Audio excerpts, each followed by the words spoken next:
You wrote some books, and I'd like to show the audience this one, Extraordinary Living Through Chakra Wisdom, the Psychology of Energy.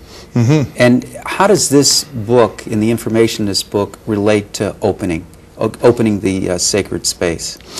This is a book, I've been fortunate enough to study many different traditions of energy healing. But this book in particular, and what it's talking about, is looking at the chakra system, which isn't a Hawaiian concept, but it's looking at the chakra system because it very, very effectively describes a process of evolution, going from survival all the way into mastery. And so the book is looking at the chakra system as being, how does that process go? What are the needs? What are the responsibilities of each level so that you can progress? And so you progress from one level to the next by creating more open space. Absolutely, by finding that space within yourself that's already there. And are your Hawaiian teachers open to you bringing in some information, such as chakras, to the Hawaiian system? The kahuna that I studied with in Hawaii, his name was Lanakila Brandt, an amazing healer. One of the things that he always taught was that it had to be pure, but it also had to fit modern context. And so it was something that always needed to evolve. And so I can use things that people already know and use my understandings of what those things are to be able to help them to grasp the concepts more easily. So it's presented in that way. It's not, I don't teach chakras when I teach people how to do the Hawaiian work, the Hawaiian shamanism, but for people who come to me who want to learn some of what I know without having to go through the full training, this is a very effective way to do it. Oh, good. So somebody can pick up the book and then start to practice? Absolutely. It helps you to understand it's about yourself as well as about other people. So if a person's an energy worker, they do Reiki, they do healing touch or anything like that, they can use the information in the book to work with their clients. We've had psychologists who've said that it's just been extraordinary in terms of helping them work with their clients because of the understanding of evolution and progression of how people heal. That's great. All right, so somebody comes to you. What's a typical problem someone comes to you with? I've been blessed in that the types of things that I can help people with is very diverse. Most of my clientele comes through medical referral.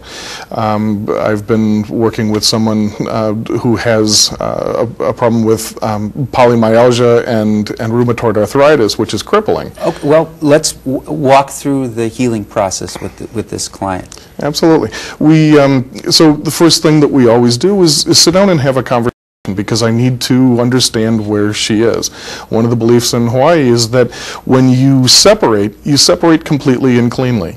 When you get back together again, you start as if you're meeting for the first time.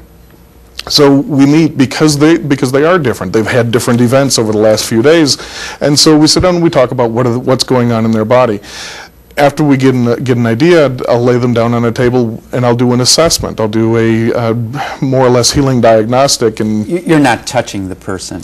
I actually will. Yeah, okay. It'll come in direct contact. Well, I'll touch them in different locations. Usually like behind the back and at the feet and at the head. Okay.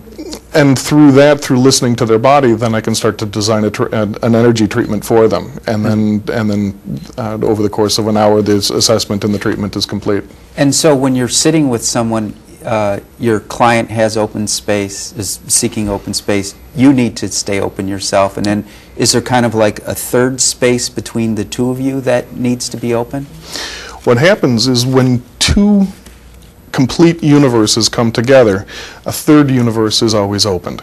And so during that time that we're together talking, working, doing the elemental work, we actually both slip into this third universe where we exist, where the potentials and possibilities of where this person can be in the coming minutes to days to years to lifetimes, and so we work from there. And then the person has choice. They have the choice of either staying in that universe because they like it, they can be back into the universe that they came from, or they can go somewhere in between. Okay. Now, you mentioned your wife. Is Yes. it all right if I ask you a question? Oh, sure. How you could use your work in a relationship or marriage? That's really important. The thing that makes Hawaii uniquely Hawaii is aloha. And aloha is much more than just a greeting, and much more than just how you can, say hello, goodbye, or say express love. Oh, it's the aloha love. spirit. The aloha spirit is all about how we connect and relate to people. And it's about how do we be able to open up that space so that I can be true, so that the person can be true, and in that place of being open and in our integrity, we can have an honest relationship. And do you ever like sit down and meditate with your wife, or just have some quiet time where you kind of opening the space individually and collectively? Definitely. And even when disagreements arise, when agreements arise, when happy times are there, when unhappy times are there, we have the ability to open up that space so that we can both be where we are and both be full, so that it doesn't have to be an awful thing. We can go through it together. Well, I remember when I stayed in Hawaii, on the island of Hawaii, and we stayed in a thatch hutch. It was like everybody, in the household went to watch the sunset, and it was like nobody said a word. It was like being in a church, a synagogue, in like deep meditation and prayer, and it just set the tone for the rest of the day. And the next day till the next sunset. Absolutely, that's one of the most sacred traditions. That's one of the things that I love most about Hawaii is that tradition. And unfortunately, it's a dying tradition.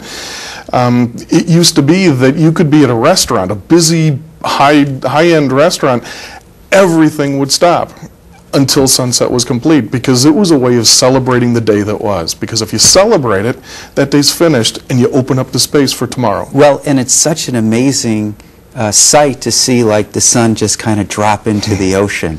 And it's like you never see the same sunset twice. That's true.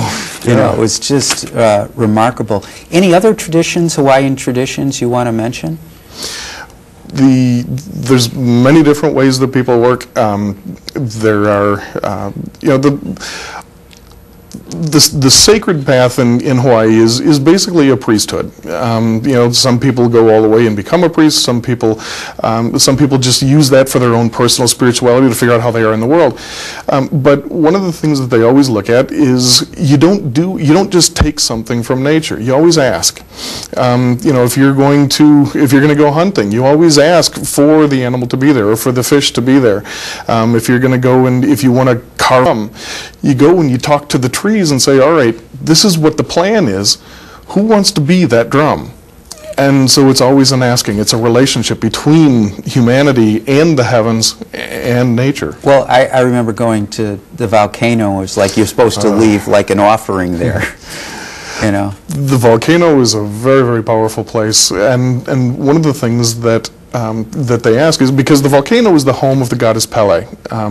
She is the volcano goddess, and she is a very, very powerful force in Hawaii, particularly on the Big Island now, because that's where she lives. But when you go, one of the things that you always do is you make sure that Pele is always the most beautiful thing there. You don't come adorned with jewelry. You respect the fact that she is the beautiful one. And so you come and you ask within your humility of asking for what you need in your prayers. And sometimes the most appropriate offering is just leaving love behind. Mm-hmm. That's nice. Now, I've heard good things about your workshops and your classes. Can you talk a little bit about what you teach in your classes? Sure. In the Hawaiian traditions, I teach, I studied under two family lineages. My wife and I were very, very fortunate in the fact that we were able to study under two people who were the heads of the lineage. And so what we teach is, we start off with the idea of healing, because healing is something that you can very easily see the impact. So when you start working with the elements and all of a sudden you see a person's face, you start working with fire and all of a sudden you see the face turn bright red, you can see that there's a physiological response.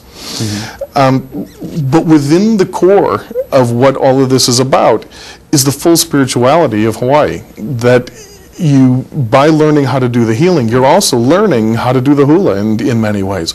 You're learning how to do the sacred massage of Hawaii. You're learning how to do prayers. You're learning how to do the drum carving or canoe carving, because it is all that same core. And